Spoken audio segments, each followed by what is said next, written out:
Arcadian Vanguard presents the Wrestling News in your daily wrestling newscast for Saturday, January 4th, 2025. Good morning, I'm Mike Sempervive. We begin today with news from this morning's New Japan Pro Wrestling Wrestle Kingdom 19 held at the Tokyo Dome. In the main event of the show, IWGP World Heavyweight Champion Zack Sabre Jr. turned back the challenge of Shota Umino. In the only other title retention of the night, IWGP Women's Champion Mayu Iwatani retained over Azumi.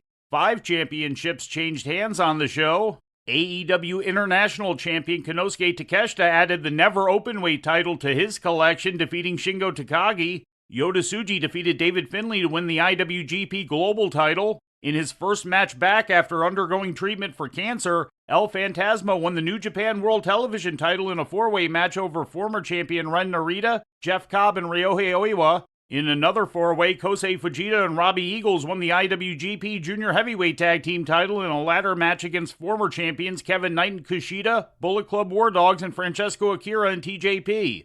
El Desperado won the IWGP Junior Heavyweight title, defeating Doki by referee stoppage after Doki injured his elbow and the match had to be stopped. In other results, Hiroshi Tanahashi defeated Evil in a lumberjack match. After the bout, Katsuyori Shibata saved Tanahashi from an attack by Evil's House of Torture stablemates. Shibata then challenged Tanahashi for a match at tonight's AEW Wrestle Dynasty show.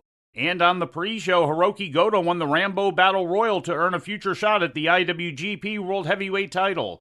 Sans the COVID era, with an announced crowd of 24,107, this was the least attended January 4th event in New Japan history. We'll have more news from Japan later in the show.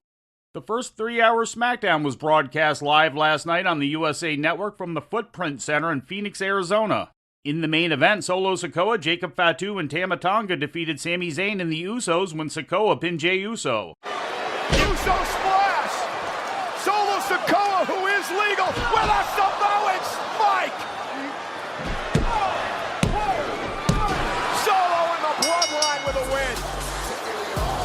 Here are your winners, the Bloodline! Solo Sikoa with a definitive statement to Roman Reigns. He slays Jey Uso tonight. Roman Reigns, you're next. The show also saw the crowning of a new WWE Women's Champion as Tiffany Stratton cashed in her Money in the Bank briefcase and defeated Nia Jax in a short impromptu match following Jax's successful defense of the title against Naomi. Tiffany Stratton now going after Bianca Belair instead of her over the announce table. He's gonna do it! It's going out with the briefcase! No! Tiffany's gonna cash in! Tiffany's gonna cash in! Ladies and gentlemen, Tiffany Stratton is cashing in her Money in the Bank contract! Tiffy time is now! Stratton, prettiest moonsault ever! It's Tiffy time! Stratton's the champion! Here is your winner, and the new WWE Women's Champion, Tiffany Stratton! Ladies and gentlemen, Nia Jax's Judas finally betrayed her!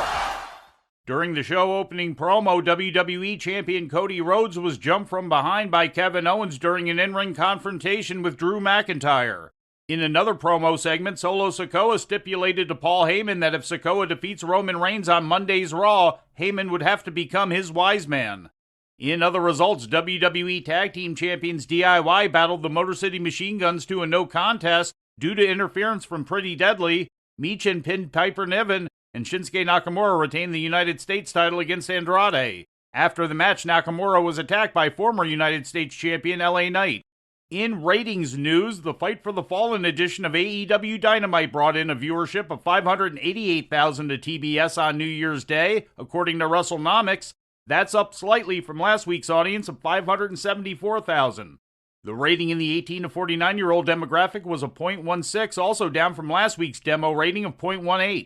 In TNA wrestling news, the company's weekly Impact broadcast is set to debut today on the New England Sports Network, otherwise known as NESN, as was first reported yesterday by Mike Johnson. NESN scheduling lists Impact as airing on Saturdays at 12 p.m. and Sundays at midnight going forward. The New England-based sports network also carried Ohio Valley Wrestling and carried Ring of Honor for a time during that company's ownership by Sinclair Broadcasting. Back in the 1980s and 90s, NESN also carried WWF shows from the Boston Garden. And finally, turning to Japan, an AEW contracted wrestler and the Ring of Honor World Women's Champion both appeared yesterday at Stardom's New Year's Dream Show in Tokyo on opposite sides of a tag team match. ROH Women's Champion Athena joined with Thekla to defeat the duo of Mina Shirakawa and Tay Mello, who stepped into the ring for the first time since March of 2023. Athena and Thekla were victorious over Shirakawa and Mello in the match, after which Thekla issued a challenge to Athena for the ROH Women's title. Although still signed to AEW, Tay Mello has not competed in an AEW ring in 2 years. And before we leave you today, we'd like to remind you that however you consume your content, you can find the wrestling news 24 hours a day and 7 days a week across social media. On Twitter, follow us at Wrestling News AV. Our Facebook page is also Wrestling News AV. The Wrestling News can also be found on the Arcadian Vanguard YouTube page. And for those who utilize Amazon Echo devices, just tell Alexa to play the Wrestling News podcast. And remember to make sure you add podcast at the end. Once again, for daily updates, breaking news, and more, follow the Wrestling News across social media. And that's the news for today. If anything happens, we will be here to tell you about it. No clickbait, no paywall, just the Wrestling News. The Wrestling News is a division of Arcadian Vanguard, and the Wrestling Newscast is a production of the Arcadian Vanguard Podcast Network.